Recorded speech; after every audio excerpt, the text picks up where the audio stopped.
think that's us he's talking about, Bailey. Dave Despade and David Bailey, former GP winner here, as Werner DeWitt saddles up for the first of 2-point paying motos on a twisty, turny Budds Creek racetrack. Well, we've seen it already once this year. There's a lot of jumps. There's some shade. There's some fast stuff, uphills and downhills. It's going to be these guys are going to be busy out there today. As we prepare for the drop of the gate, start is always critical in international motocross competition, and the start here is unique. A real uphill charge, and up and over the crest, it looks like the whole shot will belong to Jeff Emig, but we've got trouble in turn one. A big tangle. Jeff Stanton is among those involved. Kevin Krein and Todd DeHoop also in it. A good start for number 64. That's John Dowd. The Yamahas run 1-2. DeMaria and Bervoets both have good starts. They're out third and fourth. Let's go back and take a look at what happened. I want to stop this and look here. A photographer standing on the racetrack when the field come through. Obviously a major problem for the front runners. You won't see exactly what happened, but from a trackside home video camera, we do get a sense of what happened to Jeff Stanton. Well, I think what's happening here is that's a big surprise to anybody as they crest that hill and see someone standing in the middle of the track, and obviously it caused a little bit of a traffic jam in the first corner on the inside. And as you see Stanton right here, the bike just gets away from him. I think his concentration was thrown off by that mess, and here he's got to remount way at the back of the pack. He's got a lot of work to do now. Virtually everyone will have passed the former American champion by the time he gets going again. So out front, Emig, clear of all that trouble, has clear sailing indeed, and has only his teammate to contend with for the moment. The international stars get tangled up at the top of the hill, and a couple of Americans run 1-2 in the early going here at the United States Grand Prix, off to a bit of a rough start, unless, of course, you are Jeff Emig, riding outdoors for the first time in his pro career on a 250 and doing pretty well at that. He talked about that before the race. You know, for me to go fast on a 250, I have to be, comfortable, and it's doubtful that you'll see, like an out-of-control type ride from me. But, but I do think that I can run the speed, and, when I was an amateur and stuff, and I rode the 250 class, I always did real well. And, so maybe, some of my finesse on the outdoor tracks, maybe that'll help me out here. Well, something certainly helped him out so far. He's your leader. This is the battle for third, and look who's in it. Number 2 is Stefan Everts, and that is remarkable. Just a couple of weeks after breaking his collarbone, he's got a 6-inch titanium pin holding his upper body together, but number 2, with an opportunity here to collect championship points and close in on world championship leader Greg Albertine, is running a solid fourth. That's pretty impressive. He's still got to be hurting. Oh, it's definitely got to hurt. I never, fortunately, broke my collarbone, but I mean, there's so much strength that it takes to ride the bike, and more than strength is the flexibility. Let's go to Art Ackman. He's standing by with Brian Berry, John Dowd's mechanic. A brilliant start, but he's got the Frenchman on his tail.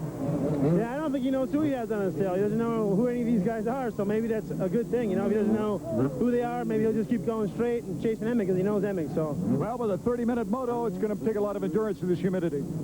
Yeah, he's been training pretty hard, though. I think it'll help him. I don't know what kind of shape those guys are in. I don't know how Jeff's going to do on a 250. There's a lot of factors right now that could help out John, or maybe won't be to his advantage, but hopefully they will. Well, getting dialed in even more on that new bike certainly helps.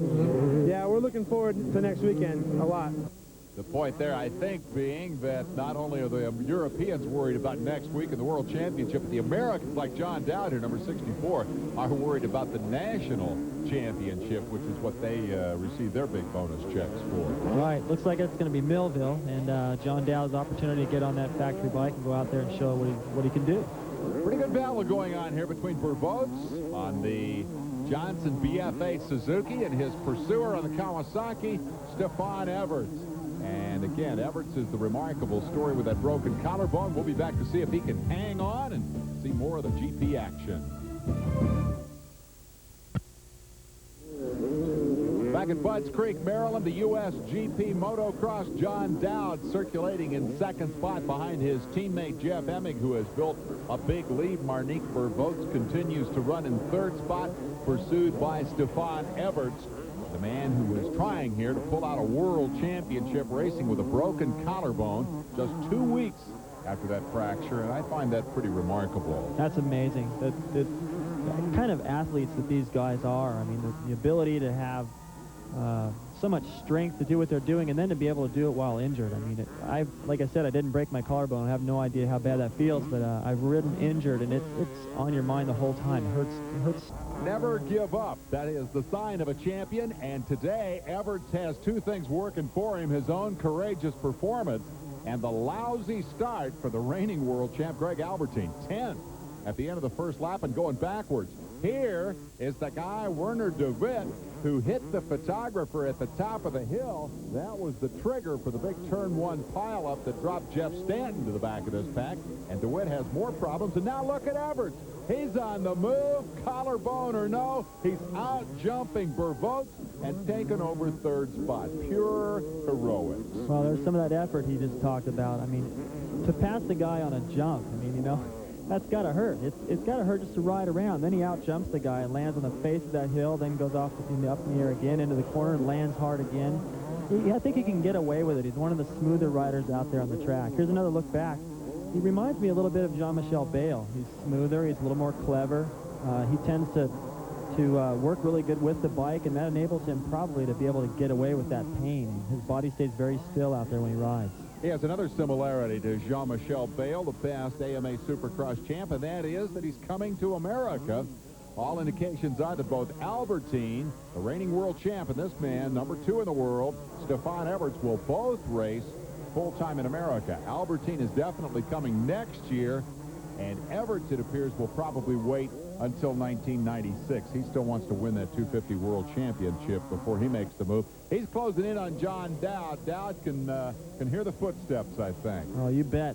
He's putting a lot of pressure on him right here. He's very close. If Dowd makes any mistake, Everts is by. Remember I said, Everts is very clever. He chooses different lines in a lot of places, and I don't think you'll see him following too closely in the same line. He's looking for places to pass. You see the crowd urging John Dowd on. It is very much a pro-American gathering here as we watch Bervoets and Everts, and they have closed right up to the rear wheel of John Dowd, the American who runs second. Emig is all alone out front. It is his race to win. The story in this one is Everts and his opportunity to close in. He lacked 30 points, a 30-point gap coming into this race in terms of catching the world champ Albertine and the championship point leader. However, he will take a big bite out of that lead right now. And here is an attempted pass on Dowd that came just a bit short. That was a high-risk maneuver. Well, Dowd's a tough boy. You know, he's not going to just get out of the way. He's going to get in there and muscle it out. He doesn't have that much longer to go in this first moto, and if he can hold him off, that'd be a great performance. One thing we have not talked a lot about is the oppressive heat and humidity here at Buzz Creek. It is hot, and that is certainly going to take its toll, too, particularly, I would think, on Everts, who hasn't had as much opportunity to train. Well, it's difficult enough, I mean, as we talked about earlier, to ride with an injury. But he hasn't been able to get out and kind of be flexible and be loose and be, you know, comfortable on the motorcycle. That makes things even tougher. We'll take a quick break and go back to see if Everts can hang on.